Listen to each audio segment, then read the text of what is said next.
What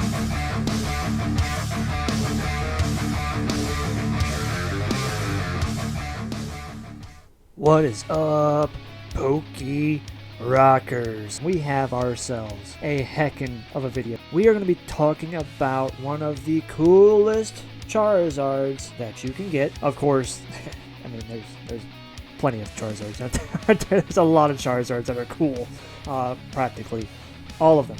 But this one is Blaine's Charizard. Oh yes.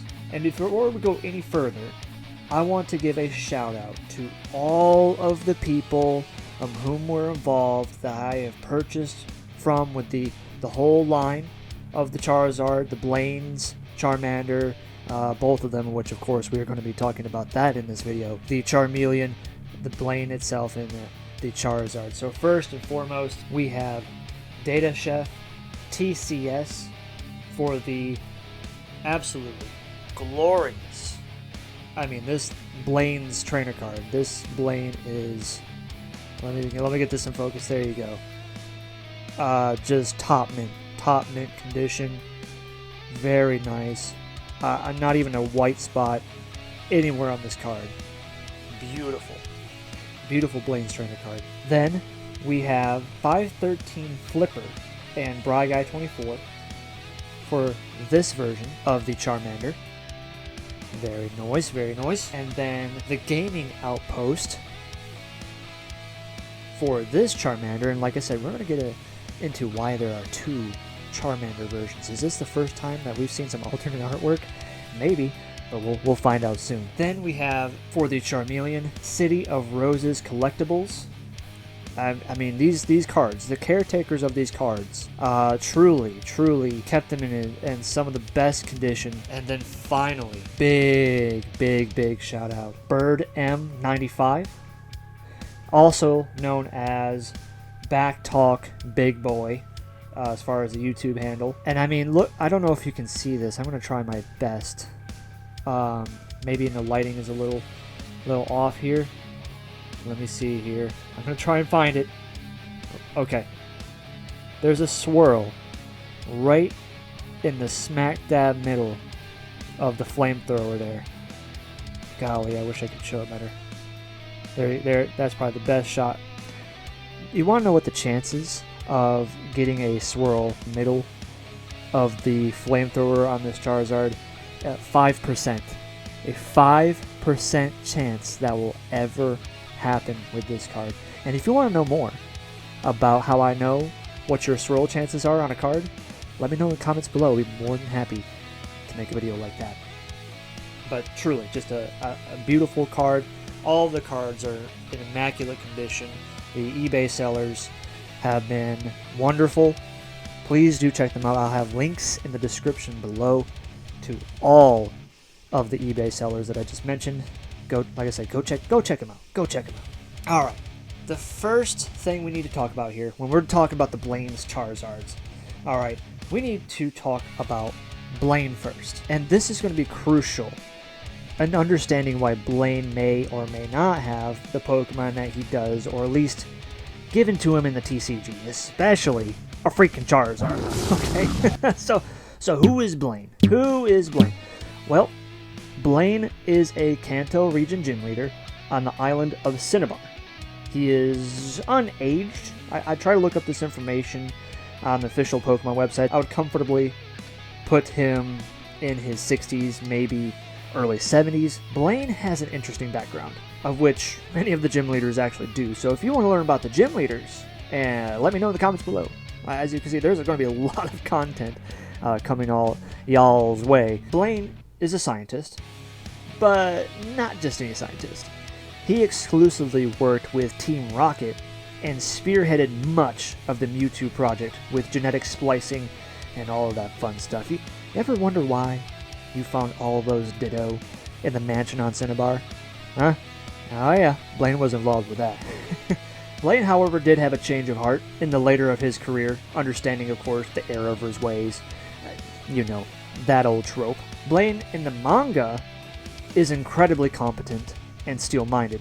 However, in the anime that we all know as kids growing up with 4Kids Entertainment, he was a little aloof. tourists think they're cool. That's right. See, kids, because of the volcano, there are lots of hot springs here on Cinnabar Island. And every year, more and more tourists come to visit them. Tourists! They've ruined the island! Is the Pokemon gym still here? So let's talk real quick about all of the whereabouts that Blaine has made an appearance. Again, valuable information to know pertaining to this Charizard. Being from Generation 1, he most certainly has been around long enough to be, well, around. Blaine's first appearance to us was most likely in the form of the 4Kids anime in the West in the episode Riddle me this! But of course, the manga was his true first appearance, and was in Adventure 16, Tauros the Tyrant. He of course has appeared in a lot of games, Red, Blue, Yellow respectively, Gold, Silver, Crystal, Fire Red, Leaf Green, Heart Gold, Soul Silver, Black to White to Masters EX, the Stadium games, both of them, Let's Go Pikachu and Eevee, and even an obscure puzzle game called Pokemon Puzzle League. In all of these appearances, Blaine is a bald-headed older male with a fantastic mustache, a lab coat, and that's pretty much his shtick, that traditional scientist look. Although, in Heart Gold and Soul Silver, he put on quite the riz, and was quite the dapper gentleman. However, the young version that we seen in the 4Kids anime, in my personal opinion, was just strange. Really, there was no need to do this whole weird disguise thing, but hey, 4Kids was an interesting time for Pokemon, am I right? But after Blaine took his disguise off, he actually represented the first concept artwork of Blaine when the Pokemon creators put up the promotional poster of Red and Green in Japan. So that's cool. Alright, I'll give this version of Blaine a pass. But we all know him as a scientist guy. Now, let's really get into the interesting stuff on Blaine. The Pokemon that he associates with, and whether or not they translate over to the TCG, or at all. Let's start with the 4Kids anime. Blaine's Pokemon are Ninetales, Rhydon, and Magmar. Wait, a Ninetales and Rhydon? Well, we didn't have to go far to find our very first discrepancies. 4Kids, I see you. Oh, Ninetales and Rhydon. Alright, well, let's pull this band-aid off. First, let's look at Ninetales. Ninetales makes sense. I mean, it's a fire Pokemon, so yeah, this is acceptable. And in the TCG, Ninetales is actually Brock's and Blaine's? Shared custody much? But this makes sense as well because in the anime, Brock does get a Vulpix, so I guess this is justified that this Vulpix of Brock's would indeed evolve into a Ninetales, although this evolution never happened. So there's that. And to give context on the concepts of the Gym Challenge and Hero set, it is supposed to be following the anime. So like the one that we grew up with, okay? So there's that. It's supposed to follow that. So this translation with Ninetales is actually appropriate. However, in the video games, the Origins anime, and manga, he only ever uses a Ninetales once. And that was in Pokemon Yellow, of which was trying to actually follow the anime, so okay, whatever. Ninetales works, and of course Ninetales actually does return and is more prominent in the later games, so cool. Okay, we can accept Ninetales. So all is well. Oh yeah, the Rhydon. This is just what? This is a Giovanni Pokemon. Blaine does dabble in Pokemon outside the fire type, but they're pretty obscure too. Some of those such Pokemon are Golem, Kangaskhan, which is in this set, Clefable, Chansey, Tangela, Parasect. I know, I freaking know, but why? Let's continue into obscurity. An Octillery? Come on, that's a water type. Mr. Mime, Vileplume, Voltorb, Primate, and a Meowth. Must have been watching the boss's cat that day. Alright, I'm done with that. If you want to know more about Blaine's obscure Pokemon and where they come from, you know the drill. Let me know in the comments below. Be more than happy to go down that rabbit hole. But let's return to Rhydon. Nope, nope, nope. Never used it. And even the TCG, where this comes from, doesn't accept this appearance. Neither Gym Heroes or Challenge has a Blaine's Rhydon. In fact, they gave it to Brock, of which that's not even right. It should go to Giovanni. But I digress. To say the long story short, most of Blaine's Pokemon cards has a clear and easy understanding. They are prominently used in the anime or video games or manga series, and not hard to imagine since, for the most part, they are fire types. But the elephant in the room, or I guess big-ass fire-breathing lizard with wings in the room, is this Charizard. In fact, one of the biggest, if not the biggest chase card in the Gym Heroes and Gym Challenge sets combined. But how the hell did Blaine acquire one? Nah, it's a fire type. It just defaults to being his. Why not use red and blue?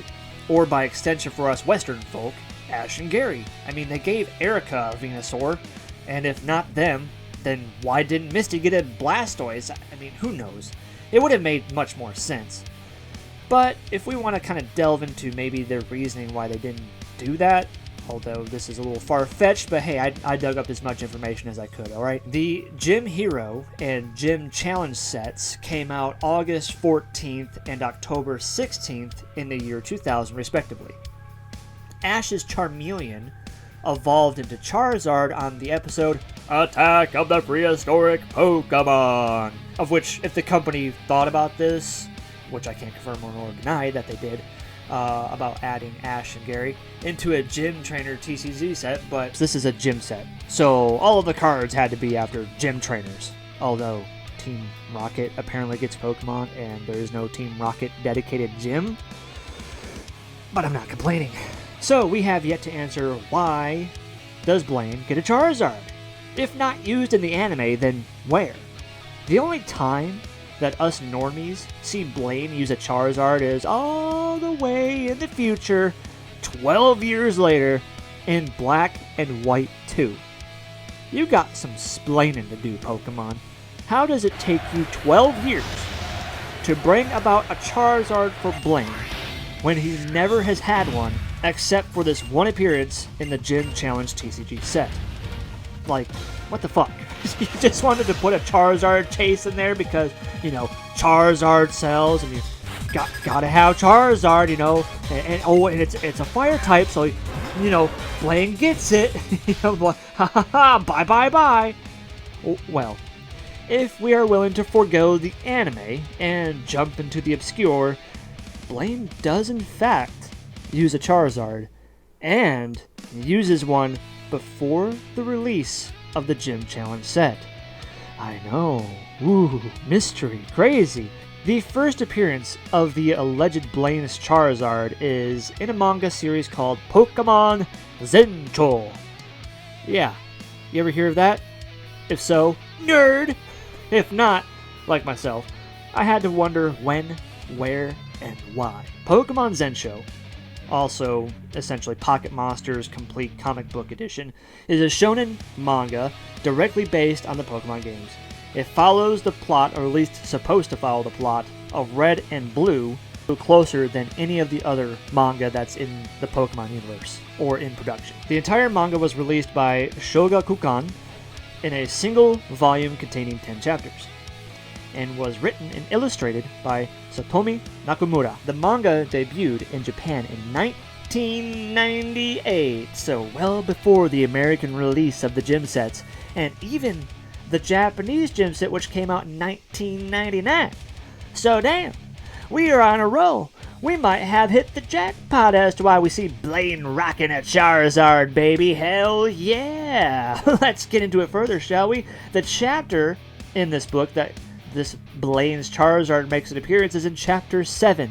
Oh, and if you want me to talk about Pokemon Zencho, just let me know in the comments below. But continuing on.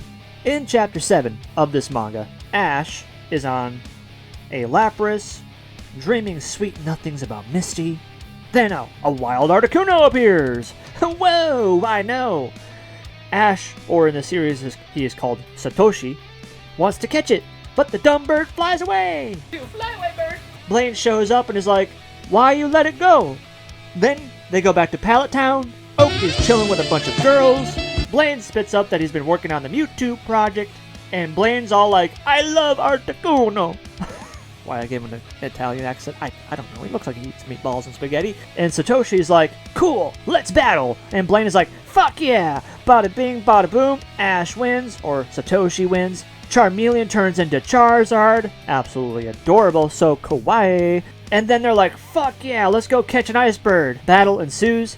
Blaine's like, let me borrow your Charizard, bish. And whoosh, in they go. Blaine catches Articuno, and all is well.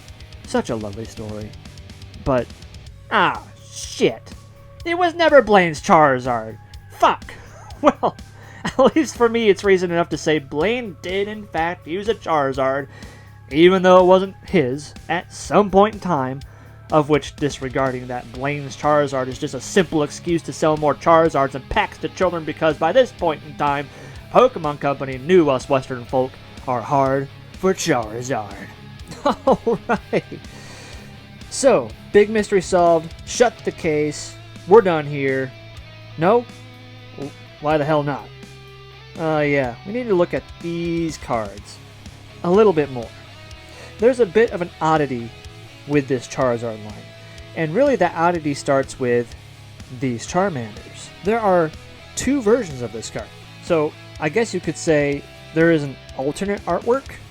But what one came first? Really, there wasn't a first one. Now, granted, one did get put in a different set as far as the English release was concerned.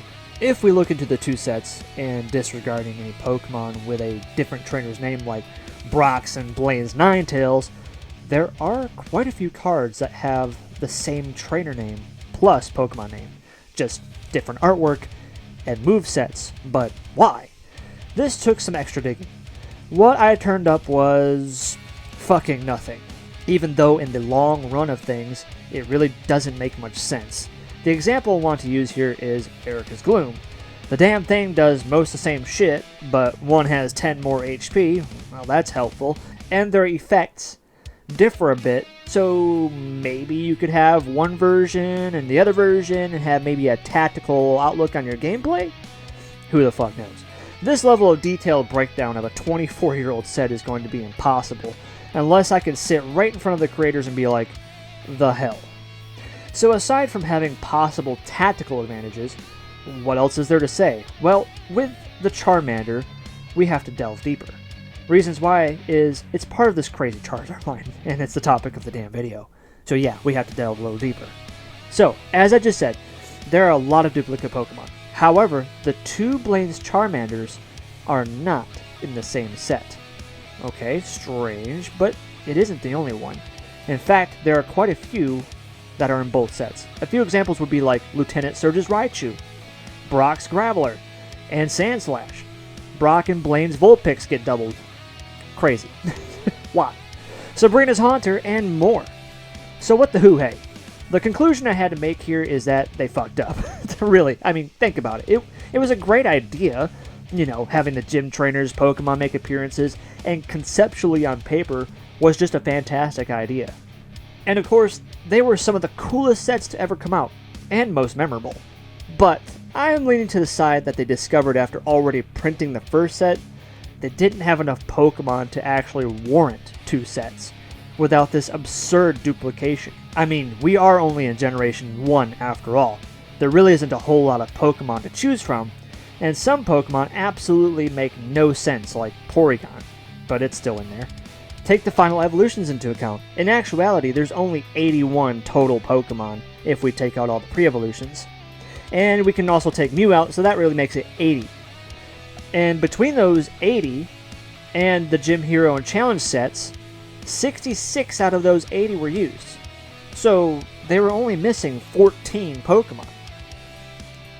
Okay, I feel like they could have just added those extra 14 in there and figured something out. Like, okay, well, here we go, we'll just add this one to this gym trainer. Again, they put a Charizard and a Venusaur in here, but not a Blastoise.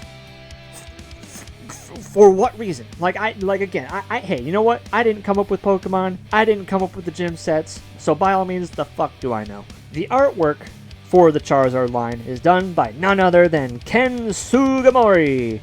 And of course, because we need to know every damn thing about this Charizard line, I want to know, has this artwork been used before? Starting from the Charizard and working backwards, the Charizard artwork has, to my knowledge and research, never been reused in any other American or outside of Japan Pokemon TCG releases. That's pretty cool, and in my opinion makes this Charizard a little more special. Now, if we take a gander at the Japanese side, a lot of these artworks have actually been done before they were even put on the Pokemon cards that we know today. Basically, the Pokemon company slaps a piece of art and says, you can fit this on so many cards. So looking and digging on the Japanese sites and eBay, and bam! 1996 Bandai Card-Ass Charizard. Yes, Card-Ass is exactly spelt the way that it looks. Go ahead, make fun of it. It's fucking funny. Okay? The only other time this artwork has been displayed, and the only change from the Card-Ass card to the Pokemon card here is the direction of the flame. I mean, they didn't even care to change the eyeballs. So that way Charizard was, oh, I don't know, looking in the direction of the flame? If that tells you how much they wanted to skirt the corners of redoing any artwork whatsoever. But they did this with many, many, many Pokemon cards back in the day. I mean, the time savings and cost savings of doing new artwork was probably well worth it. Top that off, and they're like, Americans will never know this artwork has already been done. Of course, the Japanese would have, and they're like, okay. Sick artwork nonetheless, and by all means, no complaints. And for any artworks that only get used once in Western releases, to me, that is so much more special. The early works of Ken Sugimori are legendary, and not only the best representation of the golden days of Pokemon, but command the respect and value that us Pokemon fans have for his work. The Charmeleon is essentially in the same boat. The artwork has never been used in any other releases outside of Japan. So again, that's sick as shit.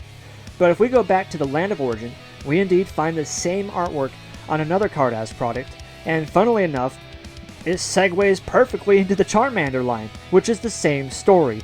I actually have the Card-Ass of this artwork. All they did was tilt the little guy.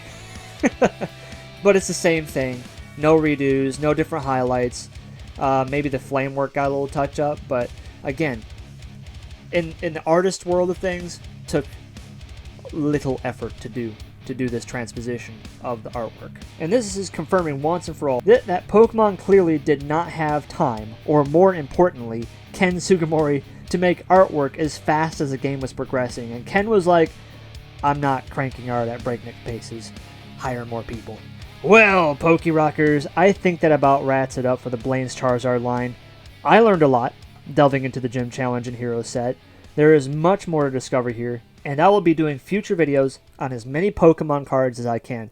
If you have a particular card, or even Pokemon that you want to know about, sing it off in the comments below, and I'll be more than happy to do the research, be your running man, your rocker into the field of all of these cards and things. And before we blast off with the base set high, I want to put up a little giveaway. I have an extra Blaine's Charmander that I would like to give away. Really, I wasn't planning on doing any giveaways or anything like that, but the last video that we put up, which was the completion set of 151, got over 1,000 views. And yeah, sure, that might not be like a huge thing by YouTube standards, or by anybody's standards, I guess.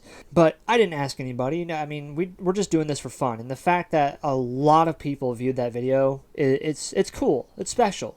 It means a lot. And so we thank you for tuning in and checking us out.